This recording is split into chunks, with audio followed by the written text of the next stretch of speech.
Can you hear that? Thank you, Chair, and committee members. I'd like to introduce Karen Jones, Donald Seager, and Les Planet, who will be speaking after me, followed by John Sale. I'd like to also say that it's grateful that you're hearing our proposal here this evening, to which we believe is the right scheme for the site. My mortgage rate's 20%. Yeah. It's 1% at the moment. It was hard, but it was just as hard then. How much was your house in Carriageworks? A lot more. It was probably less, but quite a lot less. Yes, but not much though. Relatively. Wages are decreasing, rents are increasing, commodities are increasing, the price of everything's increased. That chocolate bar has increased by triple in my lifetime. So if wages are decreasing and prices are going up, what does that mean? I agree. The prices have gone up. I agree, in that sense. But it wasn't always hot. It wasn't always easy to pass either. But there was what happened was there was more first-time buyer homes. Those first-time buyer homes have been set by landlords or buy-to-let people. Yeah, that's the problem. But this will be buy-to-let in the same. Well, that's your problem. Half the houses in St Paul's are owned by landlords, owned 3, half a dozen houses. I've got one home. Yeah. It was fully understood that the requirement for affordable housing in this location is 40%. However, given the costs associated with decontaminating the site and restoring the Grade 2-star listed Carriageworks building, it has been agreed that 8 shared ownership affordable units is all that the development can afford. This assessment has been verified by the Council's own independent consultants, BNP Paribas, but the scheme will also provide for a full community infrastructure levy payment of just over £650,000. There has been some confusion over the range of uses on the ground floor. They are not purely for retail or office type use, and we have sought to keep the range and variety as broad as possible to include shops, cafes, commercial and community type uses. The proposal that's been put forward seems, if you want to be a bit cynical about it, a way to block the compulsory purchase order that the council had started the process of. There was a community vision and a huge consultation that had been taking place, and this has all had to stop. Turns out it's wasted effort because this planning application has been put in. If it hadn't, then that could have all been still going ahead. And this way, I think the owners, Coma Homes, are hoping to get more money out of it than they would if the council had brought it up. We propose a demolition of this building, and this is welcomed by the majority of the parties, including the Kingsdown Conservation Group. Thirdly, the proposed active frontages inside the site were seen to be harmful for the viability of Stokes Croft primary shopping traders. Consequently, we don't have commercial uses inside the scheme. Instead, our scheme proposes outward-facing active frontages comprising small independent shops, cafes and community uses to enhance the existing high street. Our design strategy provides 2 public accessible spaces within the site that are larger than the earlier schemes. Furthermore, this is not a gated community, and this site will be accessible to the public for the first time ever.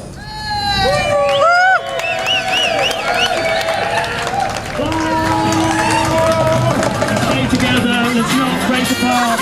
Solidarity, everybody, solidarity. Let's keep together. Keep together. Nice, slow, amber walk. Come on, cappuccino, come on. It's interesting, we've heard about these wonderful 24 units of family housing, which we first saw in the viability statement that finally was unredacted yesterday, will cost, according to the viability statement, £300,000 to £375,000 per unit. That is not affordable housing. That does not meet the needs of this area. Cares about local economies, cares about small business, cares about young people, cares about the people on the street and nearly on the street. And those people are one paycheck away from being homeless. Both Fifth Capital and the Council's own report say that they've taken the vision into account. In relation to the non-residential aspects, that's crap. Now, we've just heard that there's no specific plan for the commercial units. I think that's my point, really. We would have an art space, a cafe, a community space, a shop.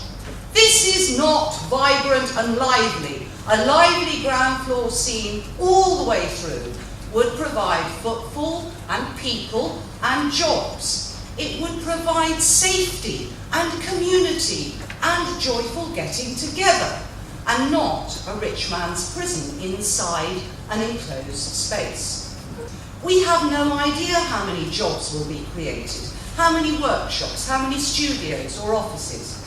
The council is leaving all these decisions about this to, which is about what is, and I quote, appropriate for Stokes Croft, to a London developer, a man who saw fit to insult Sean the sheep in a recent interview there.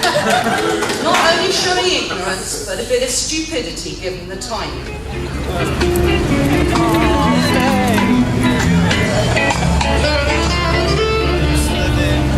Think of the alternatives!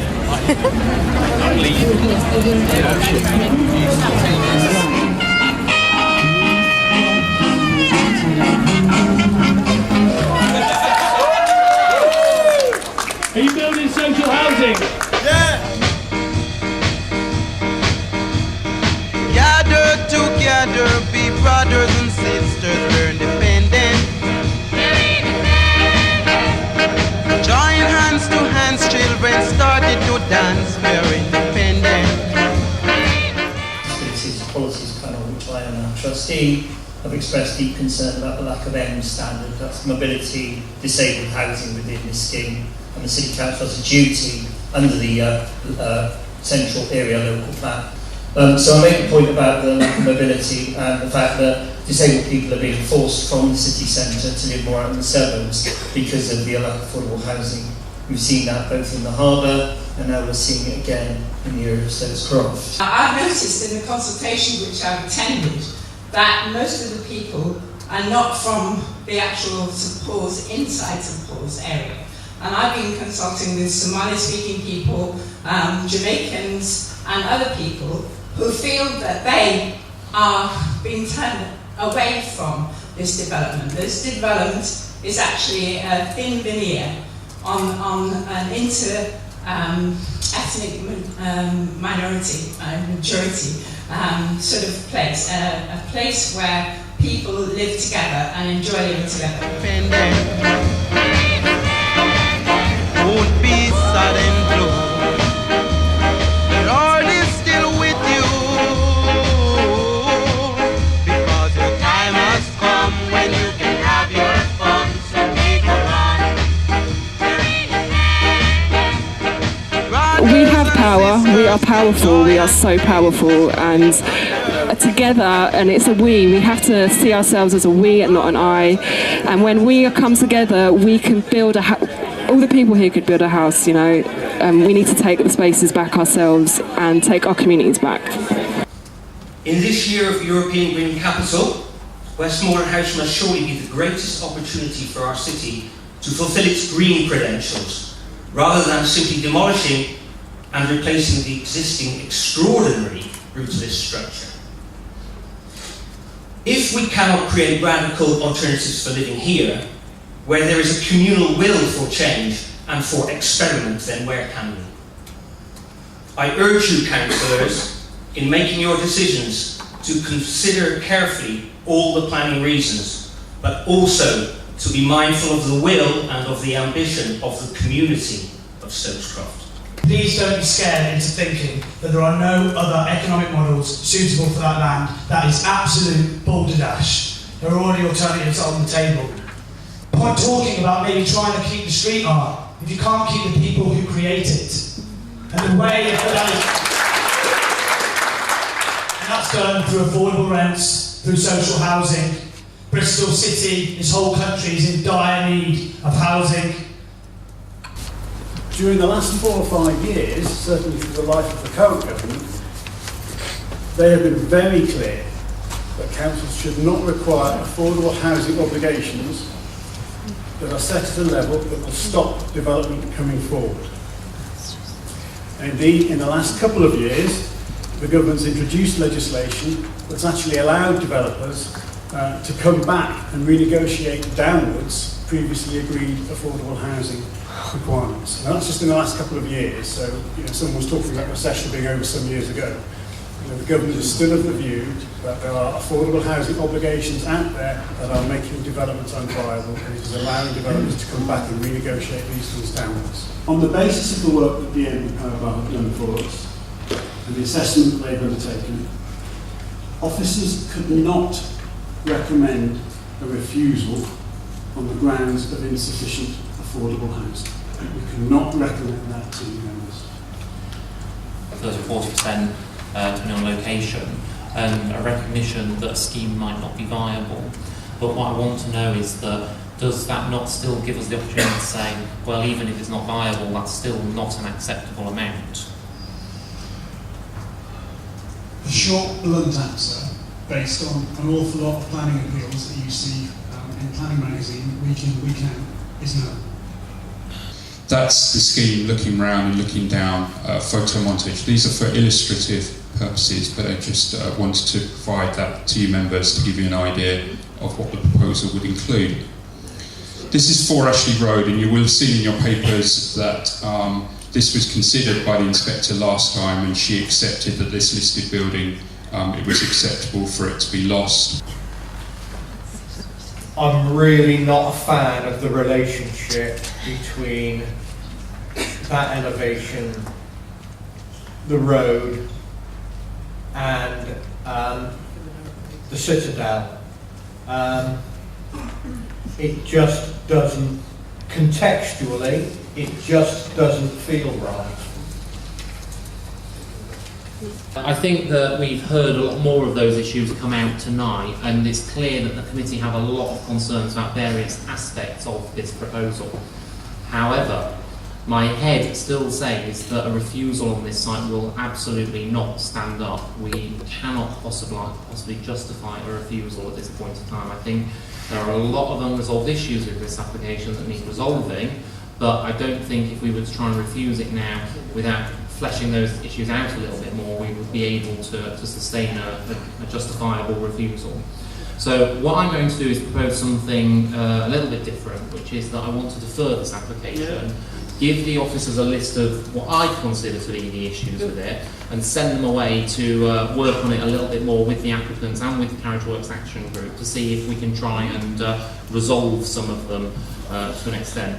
Could you explain to the audience why you're not going for a refusal, why you're taking this intermediate approach? Because I already said to you that I don't feel that we would have a justifiable refusal at this point in time. Okay, my proposal was moved and was seconded. I'm going to put that to the vote in that case. All those in favour, please show. That's A. Was that who you voting yes then? With some reluctance, I'd rather just decide it now. But all those in favour, please show. You're not showing? Okay, that's 8 in favour of deferral. Those against deferral, please show. That's 1. Any abstentions? That's 1. Okay, that's carried. We will send the officers away to deal with these, and we will address this again at